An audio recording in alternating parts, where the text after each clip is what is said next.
just started. Yeah. So, hello everyone. So, a very warm welcome to this hour into MuleSoft Business Group, where we are going to discuss this AI without FOMO. And I think everybody is aware about who is the speaker. I don't think we need to give the introduction because Subham is very renowned in this MuleSoft ecosystems. Okay. So before to start, we have something like the safe harbor statement, like both the speakers and host are organizing this meetup in the individual capacity only. We are not representing our companies here. This presentation is strictly for learning purpose only. Organizer, presenter do not hold any responsibility that some solution will work for your business requirement. This presentation is not meant for any promotional activities. Okay. The recording of this meeting will be uploaded on the same page. Like once we are going to, after this session is going to over, we are going to send this post meeting. So on the same page, it will be available. Feel free to raise your concern, any questions. Okay. Do you have use our chat to put your questions? We are happy to help you the answer. Okay. I think from this MuleSoft business group, myself Rajiv. Okay. So I'm the technical architect of the Brilio. Okay. Along with me, Nitin is also there. Okay. So Nitin, can you just brief yourself? Sure, Rajiv. Hi, everyone. A warm welcome to our meetup and thanks for joining on a weekend morning. So my name is Nitin Pathak. I'm working as an integration engineer at Roche. I'm having more than 5 years of experience in integration area. Thank you. Yeah. So thank you, Nitin. Okay, now I think this floor is open for our speaker, Subham. So I think Subham, now you can introduce, and this is for you now. All right. Thanks, Rajiv. Thanks, Nitin. Thanks for inviting me. So today, actually, and thanks everyone for joining. So today I just wanted to share something about AI. So this will be not an in-depth session about AI. Instead, it will focus on the fear that is what is going about AI, the terms of AI. Okay, so you may be hearing some AI jargons, and so I am here today to to help you understand those AI terms. Okay, so let me begin with the presentation. Let me know once it's visible. Yes, it's visible. Okay, so our today's agenda is basically we will cover why AI feels overwhelming, and then we'll talk about some concepts of AI like AI, machine learning, deep learning, okay, and how these modern AI models work. Okay, so we will look into it's like how models are trained, some key terms about trainings, pre-training, fine-tuning, and RAG. Okay, so you may be hearing about these terms, okay, and you may sometimes misunderstood or may get fear what am I missing here. So I will be covering all those concepts here in simple terms. Okay, we will not go into much depth like how to implement those, but instead we'll learn how to understand them. Okay, in order to be aware of it. Okay, and not get lost in all those hype. Okay, so we will also look into the AI jargons terms, okay, that you may be hearing, like inference, prompts, tokens, hallucinations. Okay, I will try to explain them in simple words, and at the last how to properly use AI. Okay, so we get to the next slide. So the big question arises, let me start with the question, how many of you opened LinkedIn recently and saw at least 5 posts about AI? Like, you may be seeing the post like AI replaced this team, AI replaced maybe certain part of your team. Okay, or maybe this particular this particular tool recently released by maybe some organizations, like for example Anthropic Cloud, and this tool will change everything. Okay, and if you're not learning AI, you're already behind, and suddenly you feel like you are missing something. So it creates pressure, it pressures you to learn like whatever you see, whatever tool you see, the post on LinkedIn, you want to learn, you think like I should learn this tool, okay, otherwise I will get fall behind, okay. You maybe get pressurized to understand like every new model that is being released. Like for example, ChatGPT releases this new model, okay. So you may be thinking to experiment with everything whatever you see, okay. But the reality is that you don't need to chase every AI update, okay. You just need to understand the fundamentals, okay. So for example, earlier when cloud computing became popular, everyone thought like let's build the whole cloud from scratch, okay. Let's build the whole infrastructure in cloud from scratch. But the most important or essential part was to understand what cloud really is at that time, okay. So today it's similar for AI as well, that today it is more about like removing panic and understanding or building clarity, okay. So why does AI feel so overwhelming? This is probably because of rapid change, constant media attention. You see posts on social media and technical terms that you hear here and there encounter, okay. So unlike earlier technologies, it is not just back-end infrastructure, okay. It's directly now today interacting with users. Earlier, like cloud, what was cloud computing? Like you it was just back-end infrastructure, okay. You may be creating servers, okay. You may be assigning some uh, memory to your system, okay. uh, okay, maybe you are starting some virtual operating system. But today it is not like that. Every user is just directly interacting with AI, okay. So you can just type something into chat gpt and see the code generating instantly. So that feels somewhat magical, right? Then sometimes you hear these headlines which says like AI passed this particular law exam, or AI writes code better than developers. So that's just triggers fear into you, right?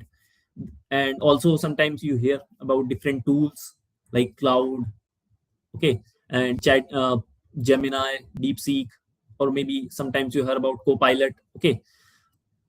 So and also you hear these jargon terms like tokens, embeddings, transformers, RAG, okay. And then you feel like you need to do a PhD just to understand that particular LinkedIn post, okay, wherever you see that.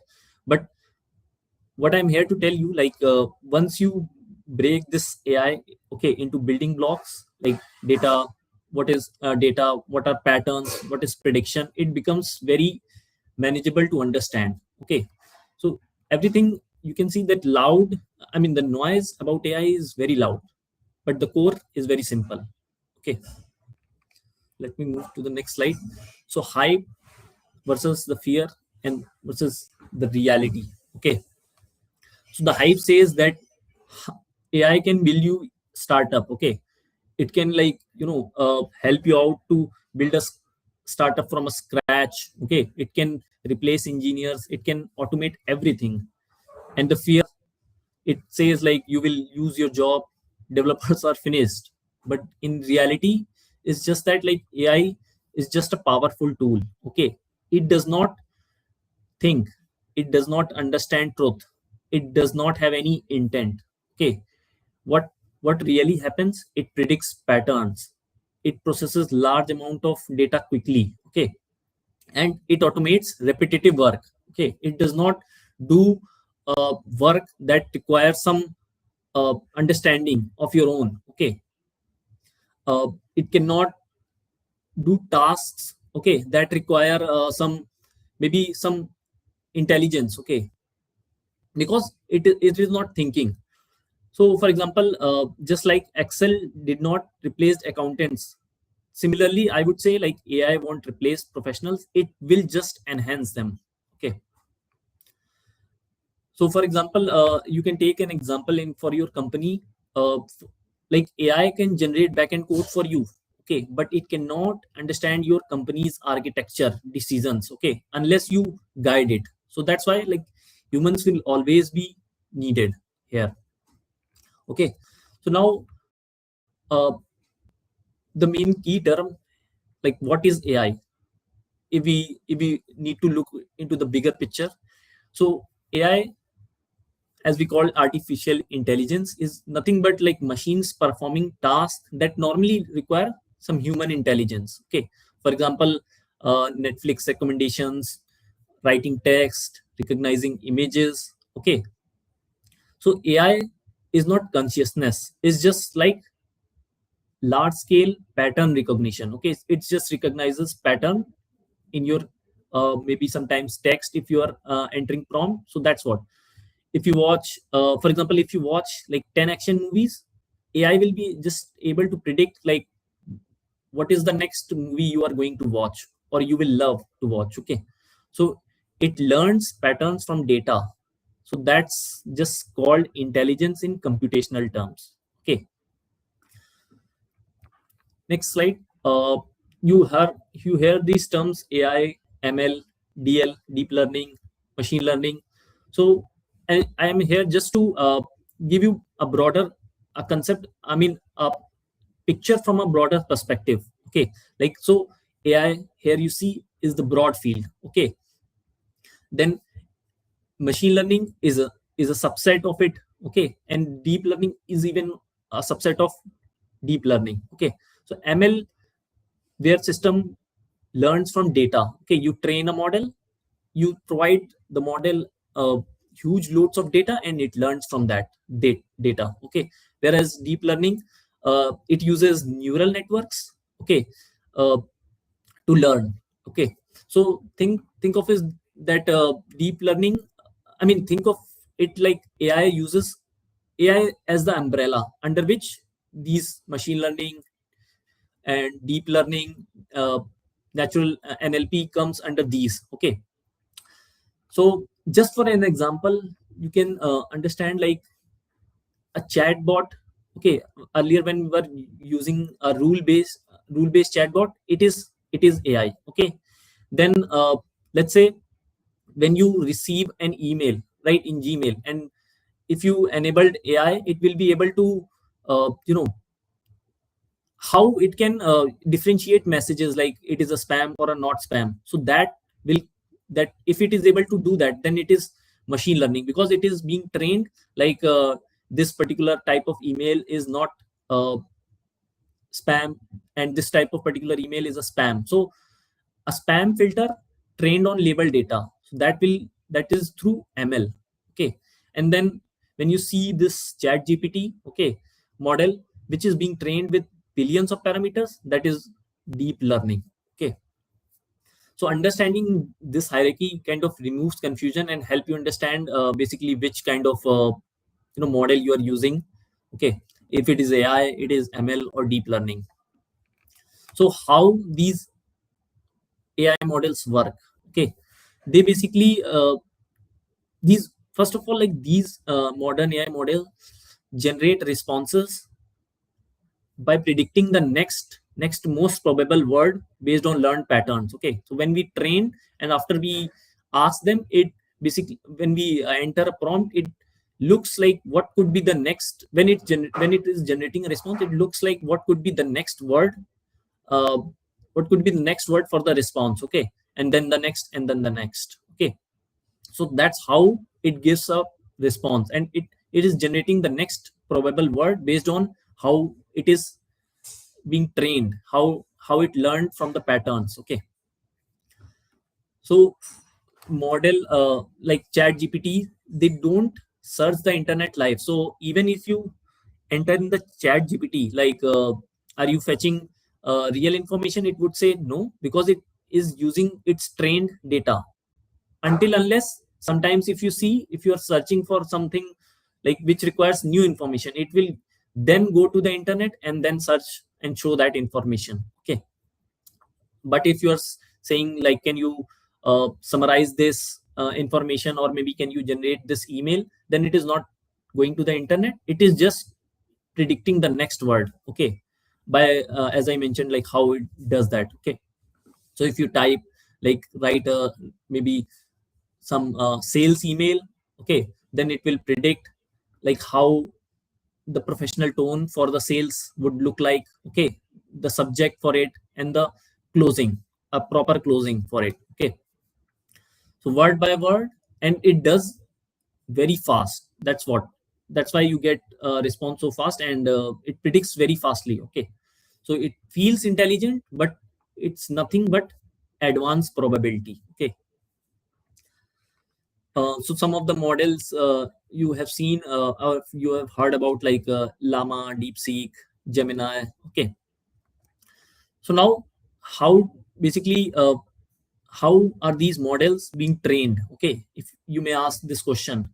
So these models are being trained, but you would say there is a keyword pre-training, okay. So what happens in pre-training, like we pass the model general knowledge data, okay, we pass it massive data, okay. So it learns its knowledge from there only, okay. And then what, you have heard of the term fine tuning. So fine tuning is basically when you specialize or train your data for a specific task, okay. So you enter or you may the model process like companies information, companies data, okay. So then it is called fine tuning, because it is meant, or it is being trained for a to do a specific task, okay. Maybe it is for I would say, for example, if you're a food ordering company, then you would provide food specific data, okay, like order data, or whatever data you have related to food orders, okay. So that it can, so that your model can be fine tuned for to perform that particular task, okay. Then there is the term RAG. So it's RAG is basically when you provide your company's data, okay, and it uses that relevant information from that from those documents uh, to fetch that information and then generate you an answer, okay. So pre-training is basically just the general education, okay. That's what general models are, okay. And then fine tuning is basically specialization, like if you train on maybe medical data, okay, or some legal data. Then RAG, so the RAG is if you say like what is your company leave policy, okay, what is our company leave policy. So if you ask this from chat gpt, okay, it will not generate relevant data for you, okay, because it is being trained on general data. But if you provide, if you train, if you train, or basically I would say provide access to backend data, backends documents of your company using RAG, then the system will retrieve your HR documents and then it will answer, okay. That basically improves accuracy, okay. So next is types of learning, okay. So you may have heard of these supervised learning, unsupervised learning, and reinforcement learning. So let me explain you in very simple terms.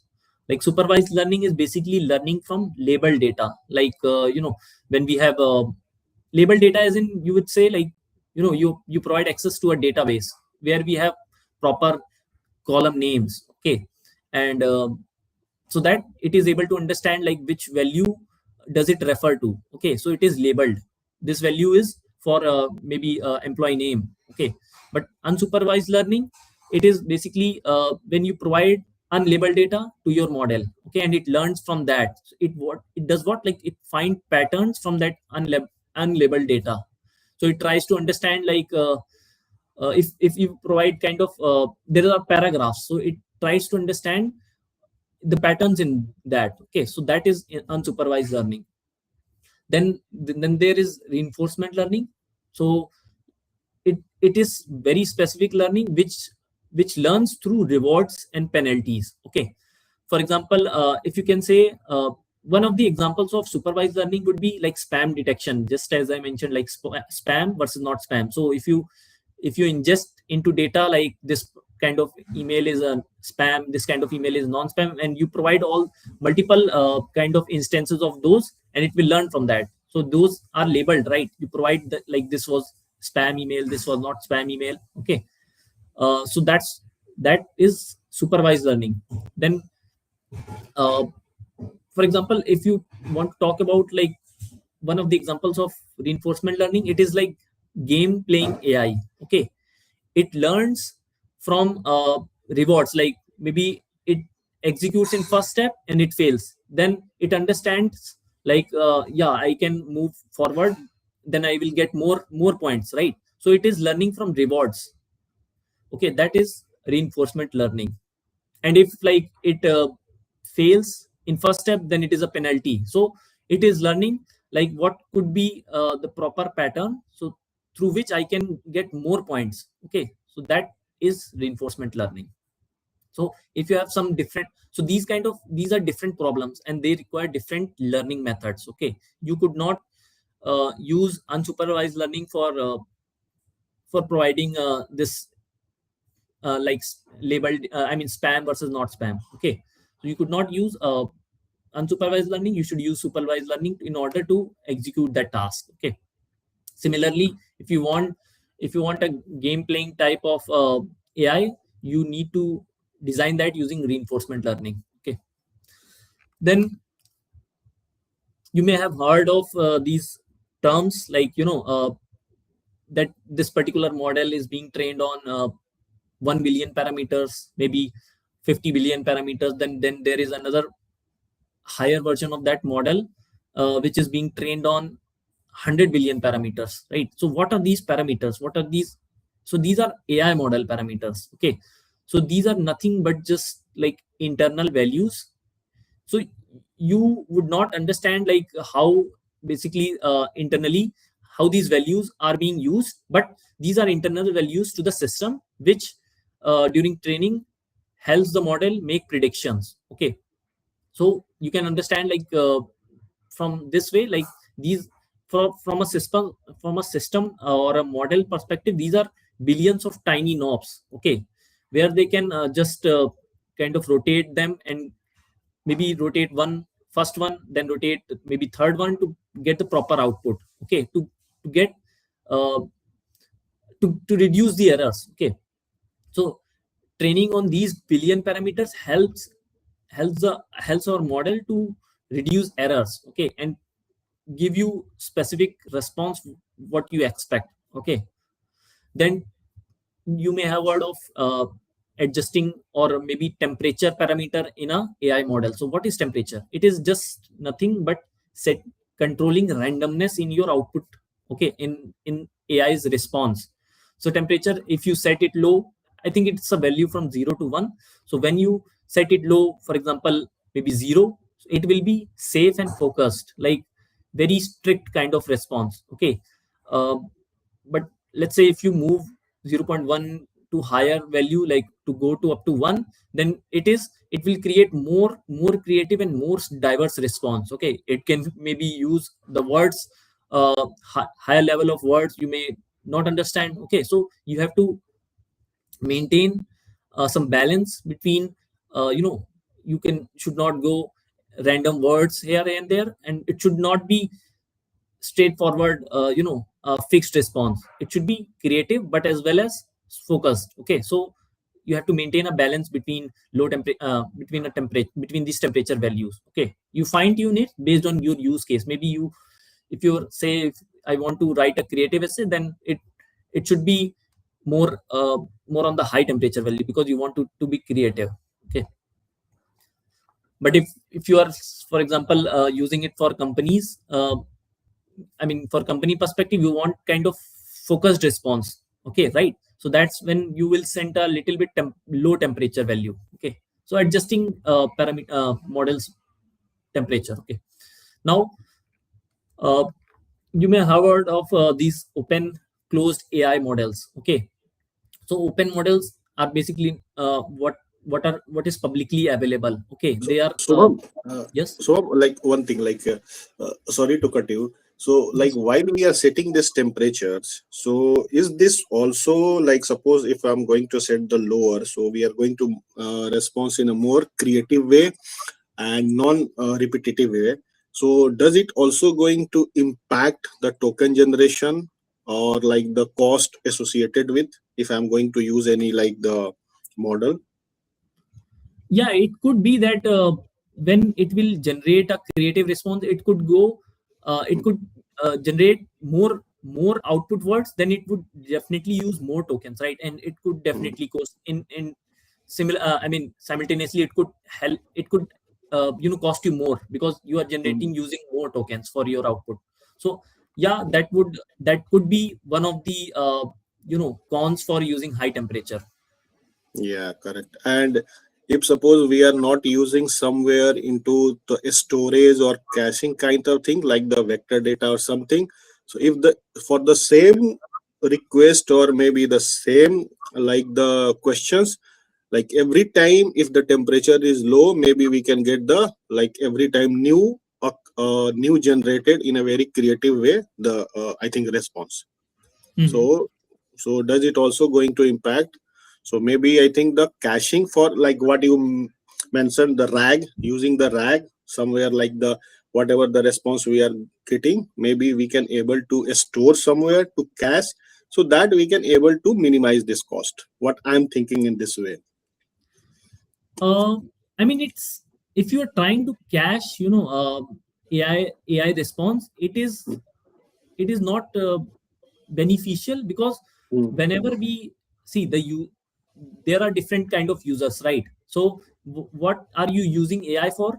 Because what you are using AI to generate responses that are not fixed, okay? And mm, AI, mm, as you, I mean, it is like, you are trying to change the behavior of AI, if because mm, that will mm. act, if you're caching that response, it will look like you are kind of making a fixed response, and it Fix will this one. like look Mm, like kind of AI API response, right? Not mm, kind of coming from AI. So AI is, mm. there's a key term, right? That it never give you the same response for even for the same question if you ask, okay? Correct, correct. Mm. So that's what, I mean, it's not good Mm. to, I would say, Correct. this cache the response, Cash. okay? Yeah, yeah. And Okay. yeah, RAG is used for a different purpose, like uh, to access your company's data and generate a response based on that data, okay? So it converts the, I will come to it, like how Okay. this Mm. RAG works, okay? So I Okay. will come to Okay. that. I had Yeah. that term, okay. um yeah, so open versus closed models, okay. So as I mentioned, open models are publicly available and they are customizable, okay. They are open source and you can maybe train on your company's data or something. And closed models are proprietary models accessed via APIs, for example, chat gpt, okay. So these are owned by like for example Microsoft, okay. um, all right. So although open models offer flexibility, whereas closed models offer reliability, okay. And we don't need to manage their infrastructure, okay. But for open model, you have to deploy, you have to train themselves, okay. So it again depends on enterprise choice, like what is their use case, and also depends on compliance cost and what is the security need of the enterprise, okay. In that context, they can use either open model or closed model, okay. So now the term agent, you may mostly hearing this term lot recently, right? So what is agent? Okay, so before this, I can give you a kind of sample example, okay, how we come into picture, how agents come into picture, okay. For example, if you take example about Salesforce, right? So Salesforce started from I think there was something Salesforce AI, I think that was the keyword when they started. Then they turned to Salesforce Copilot. So earlier, what Salesforce AI was just a simple chat bot. Okay, you ask something and it gives response. But Salesforce after that evolved into Salesforce Copilot. Okay, what Copilot means, like it is assisting you. Okay, it is assisting you to perform those tasks, but it is not performing tasks on its own, right? So you may write how can I convert this data into Excel. Okay, so it will write that information for you. Okay, like you have to follow these steps in order to perform this activity, but it is not performing that activity. So that was Copilot, but from that it evolved into Agent Force. Salesforce Copilot became now Agent Force. So Agent Force basically lot agents. Okay, so now any Salesforce activity you want, like can you convert this into Excel? Can you convert this data into Excel? It would do that for you. Okay, can you update that record for me?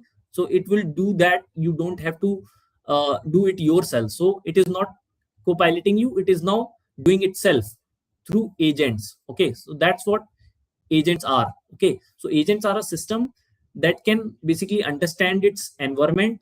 Okay, and then make decisions whatever they have access to. For example, they may have access to database, your company's data, anything. Okay, maybe some backend systems like Workday, ServiceNow, and so basically it observes what I have access to. Okay, then it makes decisions through your whatever context, whatever prompt you provided. It tries to understand from that, like what do I have to do in order to perform your task. Okay, and then take actions to achieve that goal. Okay, that give, I would say that goes beyond chatbots, right? Because chatbots only uses to respond, but now agents act. Okay, that's the key difference. um, so you can ask an agent to maybe collect employee details, update employee details. Okay, creates a record, call a particular, even you can now ask the agent to call a particular API. Okay, because you will expose it in some way. Okay, those APIs. We'll talk about that, how you can expose API, so that any backend API system, so that you can, so that AI can consume it. Okay, then I would say in enterprise environments, agents are powerful because they reduce manual coordination. Okay, you don't have to maybe reach out to different teams. Okay, one of the use case you can say that you don't need to reach out. Every other team can expose whatever they are working on as an agent. Okay, for example, maybe there is a team who is working on a workday system. They can expose their whatever they are doing as an HR or workday agent, and the our team can make use of that agent. Okay, and this will reduce coordination. So in simple terms, as an example, you can say that instead of one person uh, emailing three departments, agents can orchestrate the entire flow. Okay, you don't need to manually do that. Okay, agents will do that for you, this coordination, orchestration. Okay, so there are still some boundaries in this, like they don't think freely, they follow goals and rules we define. Okay, so again, that's still controlled intelligence, because we are providing, its environment, we are creating its environment, like you have access to this tool, this particular API only. That's what. Okay, next, there are certain kind of, if you want to categorize these agents, like learning agents, utility based agents, you can say. Okay, but just nothing but categorization. Okay, next, we heard of terms, you may have heard of these terms: inference, vector embeddings, right? That's uh, I told you about when we were talking about RAG. So RAG converts your company's data into vector database. Okay, so those vector embeddings basically, and those vector embeddings are being stored in uh, vector database. Okay, so now let's talk about what are these embeddings. Okay, so these are basically numerical representations of the text that captures meaning. Okay, so okay, now let's talk about inference as well. First, like, inference is basically process of generating output after receiving input. Okay, so inference is like an instance of what you ask. Okay, so when you make a call, when you type some prompts and you get response, you made an inference to that model. Okay, so that is called inference. So every time, like for example, you type into ChatGPT, that's inference happening. Okay.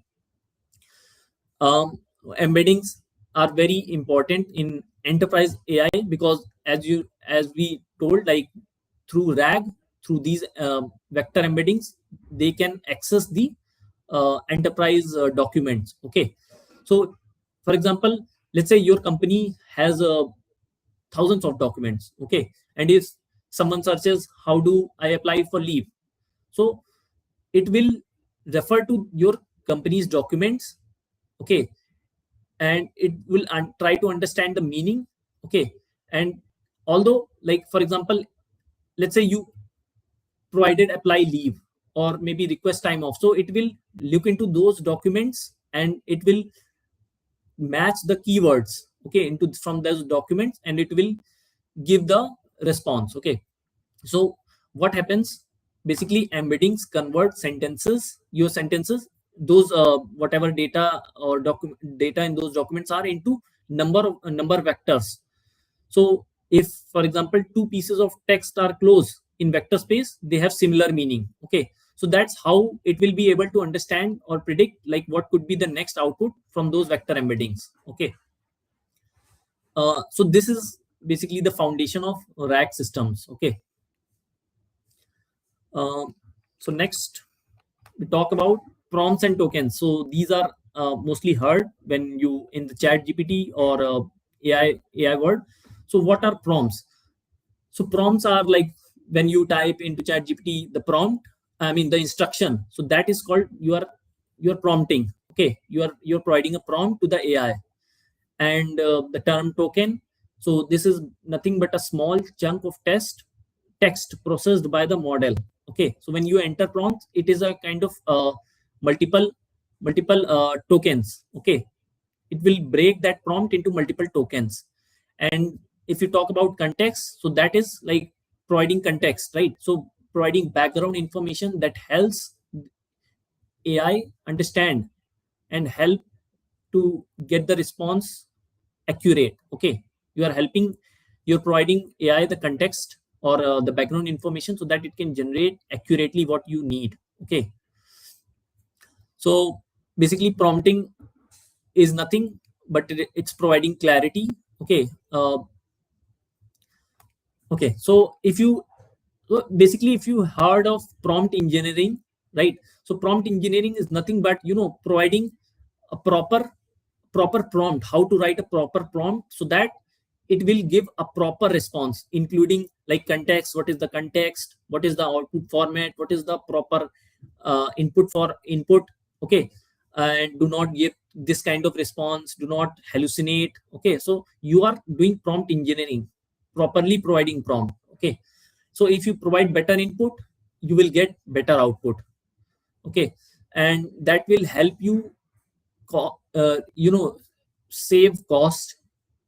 Okay, for the AI. Okay, so whenever you ask something from AI, it costs you, right? So if it generates a larger output, that is not even relevant to you, then it is costing you. So that's why companies focus on prompt templates, prompt engineering. Okay, so more tokens cost you more. Okay, more context, you have to provide more context. Okay, so that's what. uh, okay, next, yeah, vibe coding. Okay, so vibe coding, I think you will be hearing about recently, like I mean a company or a developer created a website just by using vibe coding, right? So different tools are providing vibe coding facility, for example VS Code, different tools you see in here, for example Devin, Cloud Code. Okay, so what is vibe coding? It is basically asking AI, okay, describing your intent, like what you want to generate, and then uh, AI generates it for you. So for example, if you want to build a REST API in Node.js, for example, you, in general, what you would do, you would create a folder structure. Okay, you would install dependencies, write some boilerplate code, for example, for login page, for sign up page, and then configure your routes for the APIs. Okay, handle errors.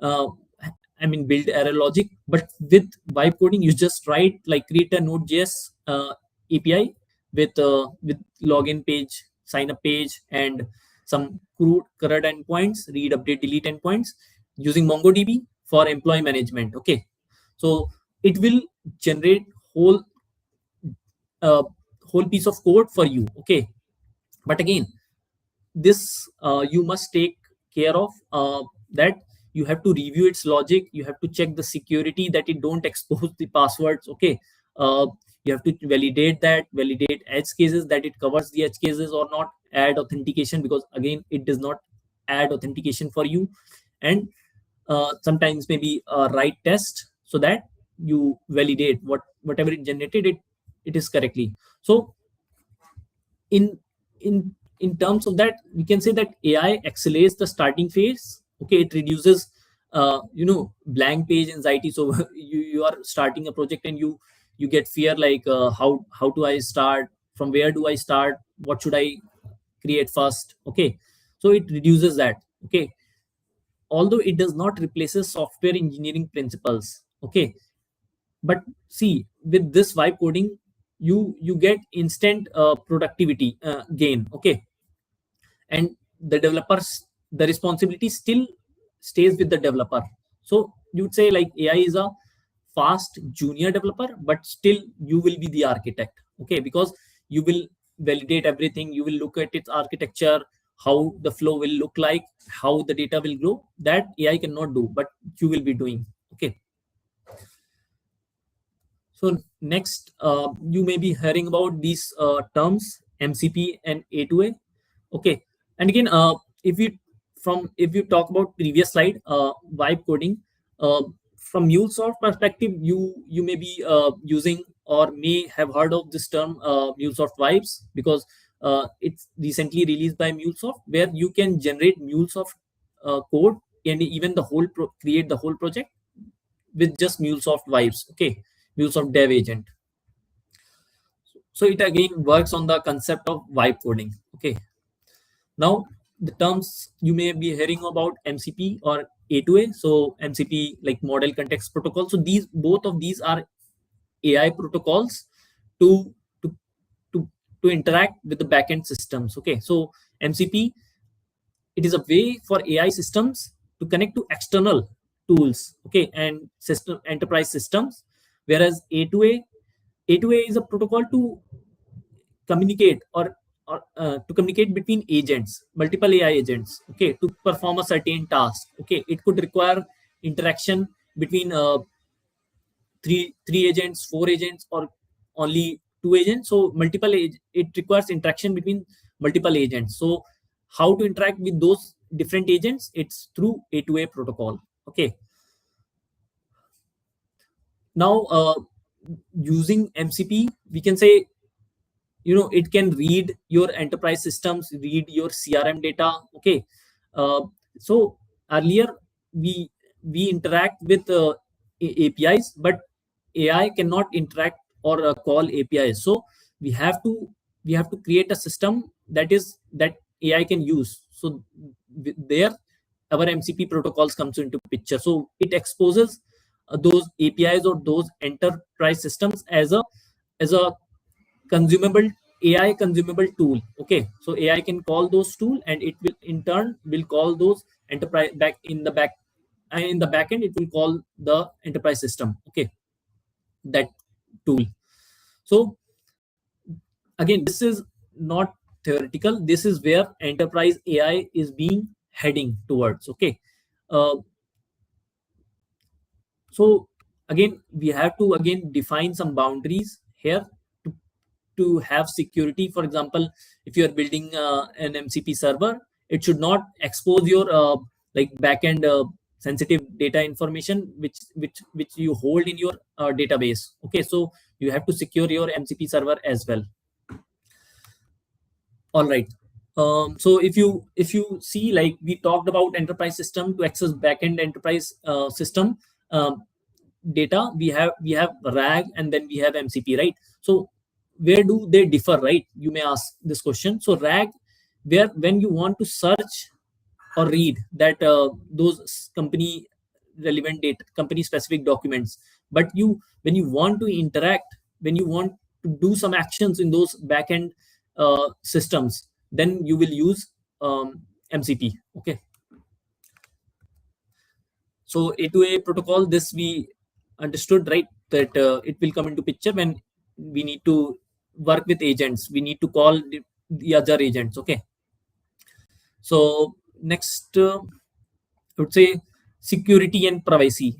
Okay, so that is very important concept in AI. Okay, that to secure your models, to secure your MCP servers, security is important in every concept. Just like in APIs, we talked about API security, API governance. Similarly, we have to follow the same principles in context of AI as well. Okay, so some key terms that you heard in AI, like hallucination. So what is hallucination? When AI generates, some random irrelevant information related to your context, okay, related to your prompt. So that is called hallucination.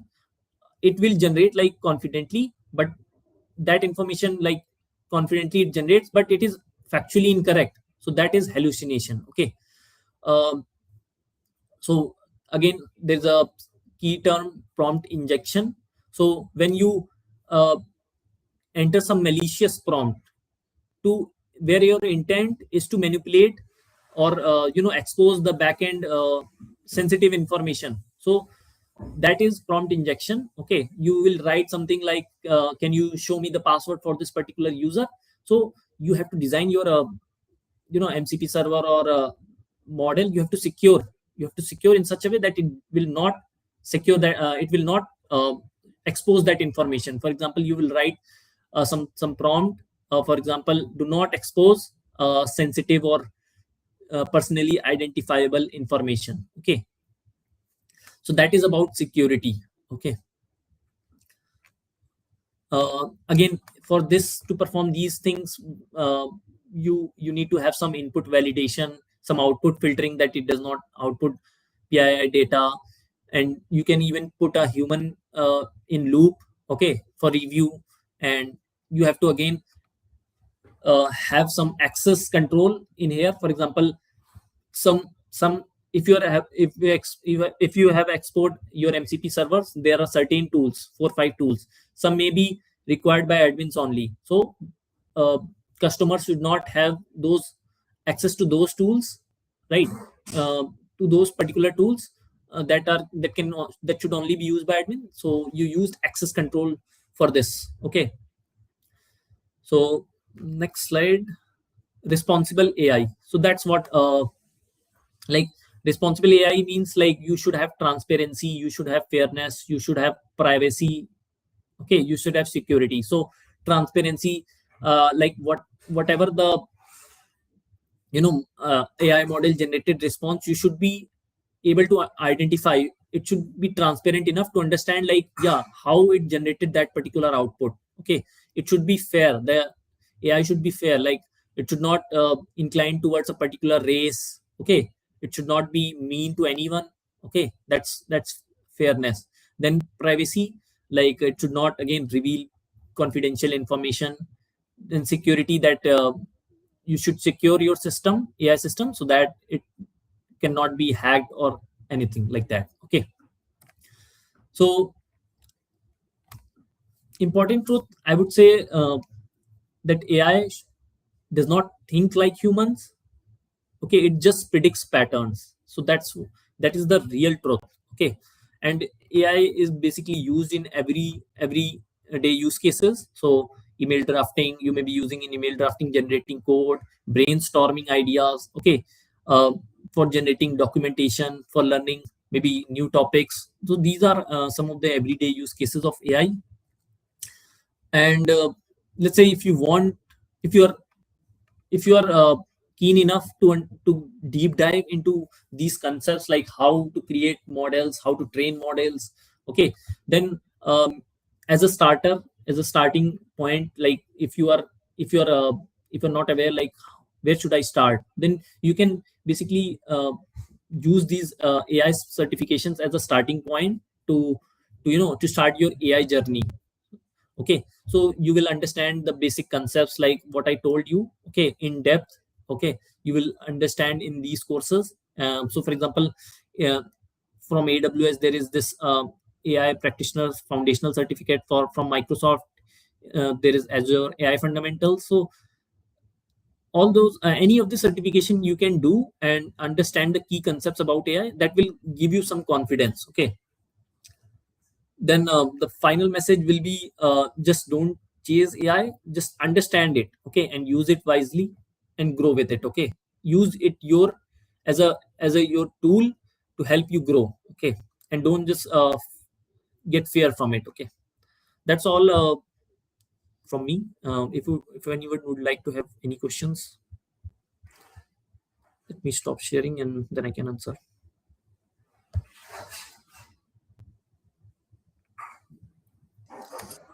Hey, thank you, Subham. I think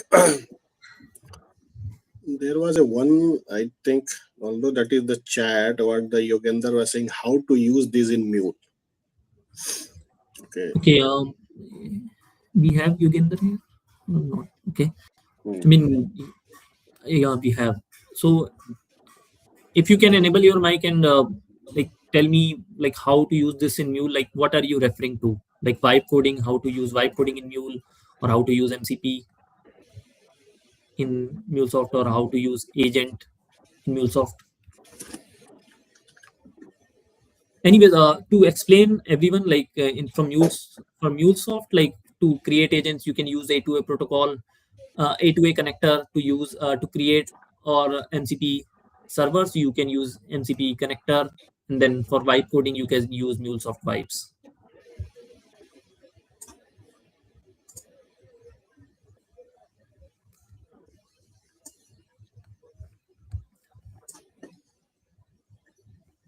Yeah, because I think not a single things which is there, what the Subham explained. There are lot many things, I think, for each and everyone. Like suppose if you are going to vibe coding, it has the different approach. If you go to the inference, it has the, I think, the different approach, although the Mule support the inference connectors. Okay, but not everything, I think, piece of cake like what I have seen that as well. If you want to like the vector concept, it has that different like way, similar way for the rag one. Okay, so it is the collaboration of the, I think, the different like the piece of technology we need to bring. And the most of the things, I think, nothing is free. Okay, so very difficult to like understand all these things, like how to like use the inference. For that also you need to pay it. Okay, like you must have the something like the open AI, like the paid version or something, how the cursor and these things. So if you have to like explore all these things, so you have to pay this. Okay, so but I really like the Subham, like how you have drafted these things.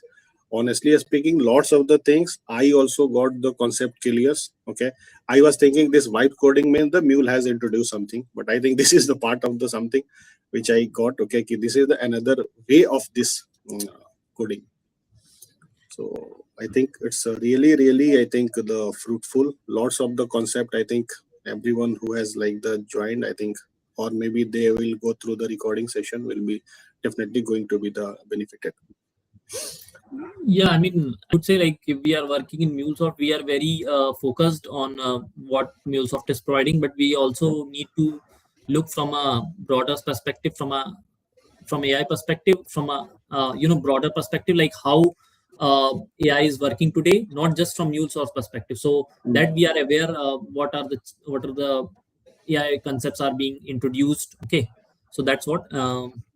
I think there is one question from Jara, like how to start learning AI with respect to MuleSoft tech, learning path or roadmap, learning path. Okay, learning path or roadmap. So I would say like you can start with MuleSoft vibes just for starting, like how MuleSoft is generating code. Try to interact with MuleSoft Dev Agent, MuleSoft vibes. Try to generate whole MuleSoft projects. Okay, see what it is generating. Try to improve your prompts. Okay, then start with MCP. What is MCP connector, and how to expose your backend systems through MCP. Then after that, you can start with agents through A2A connector. What is A2A connector? How to create an MCP server? How to create an agent using MuleSoft tools they are provided. So this I would say can be your learning path for AI with respect to MuleSoft.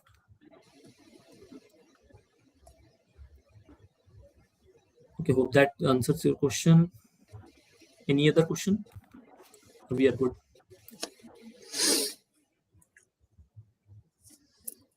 I think we don't have further question. Then we are, I think, good to. So from my side, I think Subham, it's really, I think, the honor to have you here, and the way how you have crafted these things to bring each and every terminology, okay, and the nomenclature on the architecture to having the, I think, the very conceptualized understanding about this AI. I think it's really, really great contents, and the way you have particularly crafted, it's really like the appreciable. So Thank you. thank you very much for your times, and all the audience like who have like the participant, those that joined. It's really nice having this. Yeah, thank you so much. So for the session, I would say like you almost covered all the topics related to AI, and you explained it in a really well way. You explained all the topics in a layman language so that like everyone can understand about AI, right? All the topics related to AI. So it was a really great session. Thanks a Yeah, lot. Yeah. Thanks, Rajiv and Nitin as well for organizing this meetup. I think everybody is talking about advanced thing, MCP, vibes, but nobody's talking about basic. So I exactly. think I would say this session, I think best decision to choose this topic. I think I also got so many things covered. Yeah, So yeah, thanks for bringing the basic because I think people need it. And thanks for understanding the need for this session. Yeah. Great work. Yeah. Thanks. yeah. Thank you, everyone. Then we are good to Thanks a lot. close. So yeah, Thank Yeah. you all. Thank you, thanks everyone. everyone. Have a great weekend. Yeah. Yeah, thank you.